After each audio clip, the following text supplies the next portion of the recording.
What's up, everybody? Wesley here, downtown Phoenix today. I got the X-E5 from Fujifilm with me. So I used this camera and this camera only for the last month. It was the only camera that I used to film with. I slowly introduced, more and more sophisticated equipment throughout the weeks to further, show that you can improve the video performance, improve things in video if you surround a good camera like this with good lighting in a good studio environment. All right, guys, I am going to get back out here and do some more shooting.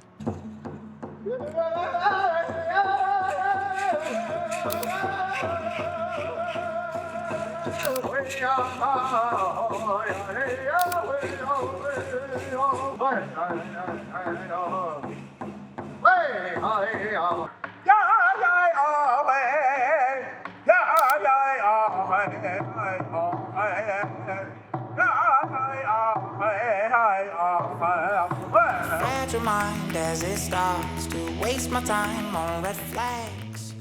What's up, everyone? Wesley here. Welcome back to the channel. Before we get started, I wanted to tell you I am filming on the brand new Canon R6iii 28-70 f2.8 at 28 millimeters, just to see how the Canon does in C-Log 3. Maybe next time I'll switch to C-Log 2 or H.265. But for today, we're in C-Log 3. I just want to see how this thing does in 4K oversampled from 7K, which is 4K fine, 4Ku, which is 16:9, and long GOP. So let's just see how the Canon does today. But let's get to the regularly scheduled video. Today we're talking about the Fujifilm X-E5. So yeah, I started this gas challenge by trying to see if this camera could be my only camera. And well, I put it through its paces. I took it to Boston on a work trip with me to see if, okay, can it do for travel? I've taken it on the streets to see if it's a good street camera. I've filmed with it and posted many YouTube videos over the last 4 weeks, filming with just this camera to see how well it does. And today we're going to find out if it survived as my only camera. Did I find any deal breakers? And the biggest question, am I keeping it? So let's dive in. I got to start with a confession. I was wrong about this camera. Is it still overpriced? Absolutely. But is it an excellent tool? Hell yes, it is. And especially paired with the 23mm f2.8, it becomes a decent option at $1,900. Without the kit at $1,700, and that's a tough pill to swallow. And considering there's much more compelling options with weather sealing, dual card slots, things like that this camera does not have, it's a murky water. So let's get into the specs. Let's get into the nerd stuff. Let's get this over with. I've already talked about this in a video before, so we're going to try to run through them quickly. The camera uses Fujifilm's latest 40 megapixel APS-C sensor. It has the same sensor in the X-T5, XH2, X106. So we know what it is. It's a non-stacked BSI X-Trans sensor. It has that in-body image stabilization that you need. The latest X processor 5, meaning the autofocus capabilities on this camera are the same as the X-T5, and I've seen those results when I was out with it. It's not like mind-blowing compared to the Canon or Nikon cameras or Sony cameras for that matter, but if you know Fuji's autofocus system, it's on par with the rest of the X processor 5 cameras. Now for video, it shoots 6K and 4K oversampled from 6K up to 60 FPS at 200 megabits per second. And that's impressive for the size of this camera. The real things that hold it back are still the same. Like I said, no dual card slots, no weather sealing. If it had those two things, this camera would probably be the perfect camera for me. So, it's got good specs, guys. It's got good specs. All right, get on the build quality. The camera feels solid in the hand. It's very light, but it's also dense at the same time. Very similar to the X106. The buttons and dials are clicky, responsive, zero complaints there. It handles surprisingly well given its size, but I do have a couple of usability gripes, like the placement of the play button, which is up here. I talked about this already, but in order to get to that, I can't really reach that with one hand holding it. And if I'm dual wielding with my DJI, which is over there, if I'm dual wielding on the streets, it makes it really hard to play back your images. And I really didn't use this film sim dial. It's really not in an awkward position as well. And I just found myself mapping this right here to my custom recipes and using this more than I did the film sim dial. Now, of course, the grip isn't very robust, but that defeats the purpose of this camera, which is size. This camera is truly tiny for what it delivers, and that speaks volumes. Paired with this 23 or the 27 pancakes, this small package becomes extremely compelling for the performance and what it's got going underneath the hood. So let's talk about, what I like about the camera. And there's a lot to like here. The value, I like I talked about plenty of times now, after Japan and after lugging around, a big hefty professional camera, I value size and weight for what I do and when I travel. And this hits the sweet spot for its portability and size. It's smaller than the X106. It has an interchangeable lens system to boot. It means I can fit this camera, an additional lens, and my Pocket 3 in a small bag, and that's a game changer for when I'm out on the streets and trying to reduce the weight that I'm lugging around all day. I love the custom buttons on this thing, like this one right here. This for the optical viewfinder, which I do miss, by the way.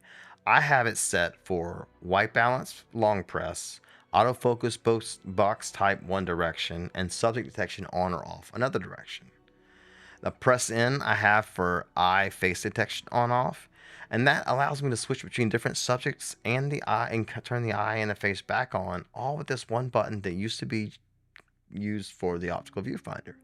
And I turned this C1 on, this right here, for my custom film recipes, C1 being just raw, and then the rest of them are all JPEG film recipes.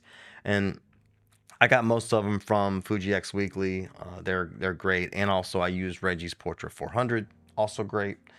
And anyway, in video, I had this also set for 24, 60, and 120. Let me get into what I don't like. Let's talk about the most important part, and that's price. This thing is too expensive. This camera should have been $13.99 or $14.99 before these stupid ass tariffs. And that's not Fuji's fault at all. But here we are. All cameras have gone up now. So it's not, it used to be that some of the cameras were holding out, but they're all expensive now. At $16.99 in a world where the Z5 II exists, though, it's hard to gloss over that. But with the 23mm and the f2.8 lens, that's also $449, I believe, by itself. It does make more sense with the kit. The autofocus, like we've talked about over and over and over, is still Fuji autofocus. It's still lacking. And with this 23mm, it does pulse. This 23mm being a pancake, it has its own trade-offs. And I can't let the card slot issue go as well. I don't like that. But the lack of weather sealing is really a big miss for me. And honestly, I wish it did have that. But I'm going to take it to Singapore in a couple of days in the rain, and we're going to find out if it holds up regardless. But for a camera geared at street shooters like me, why wouldn't you just seal the camera? Come on, just put some seals in here. Who's this camera for? And I think it's for a lot of people. But there could be better options for you at this price point as well. So this camera could be for anyone wanting a small, portable, very capable camera. It could be for a street photographer out there wanting a rangefinder style with the viewfinder up here. It's either for the vlogger with this flip up screen and being able to put the screen up here. Now you can actually see yourself when you're filming yourself. I can actually see myself.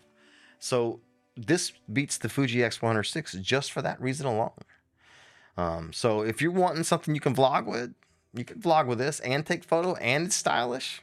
It's a win-win. At the same time, if you want something more pro-centric, like weather sealing, full frame, depth of field, dual card slots, the Nikon Z5 is about the same price. I mean, the Z5 II is about the same price.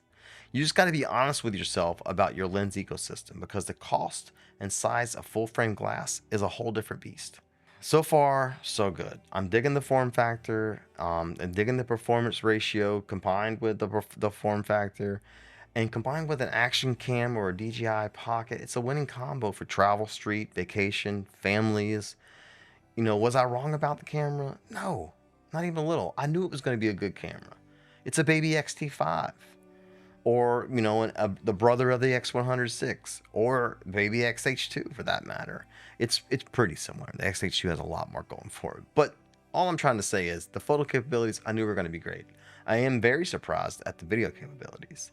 And at its current price, it's still hard to recommend though. For me at least, when there are other options like the S5 II from Lumix or the Z5 II from Nikon. But it comes down to your needs. If you want a camera that's this small and has good performance, go for it. And am I keeping it? Yeah, I'm keeping it. Being able to actually put my hands on it in Japan alongside other cameras really helped me decide what I wanted. Plus, I was feeling the fatigue of the Z6 III setup, so it was perfect timing. If you need a small, portable, and capable camera, this is a great option. But the X-T50 is a great option too if you don't want something a little sexier. And also the XS20 if you prefer video over photo. It's a fantastic option. And it's cheaper. But if this fits your needs, it's a great option and one I'd recommend if you can swallow the cost. Alright guys, that's it for this one. Let me know in the comments what you think of it. If you have any questions or if you've gotten one, subscribe for more. I cannot wait to take this to Singapore in a couple of days and be able to test it out there. But until then, enjoy a few videos while I'm gone, and I will catch you when I get back. And we're going to talk more about the R6iii. It didn't overheat, I hope. I can't tell if it's recorded because it doesn't have dirty HDMI, so in the monitor I can't see it. Anyway, let me shut up. Alright guys, take it easy. Peace. I just wanna feel good. I just wanna feel good now. What I would tell you is if you're the average consumer and you just want a good camera that you can take travel with, this camera's for you. The X106 is for you. The Fuji X-T5, something small like that, I would say is for you. These cameras are very capable of doing great video, even for YouTube. So they're more than capable for filming your travels, just like this DJI Pocket 3 is. So, why do I own more than one camera? Why couldn't this be my only camera? Because I like cameras. I don't know. It has nothing to do with the fact that I need it. It's because I want it. This could be my only camera for what I do, for filming YouTube, for doing street photography, travel, that kind of thing. It's light. It's lightweight. It isn't water resistant though, but the form factor of this is where it's at. So for me, I'm just going to stick with this and see how the water resistance holds up.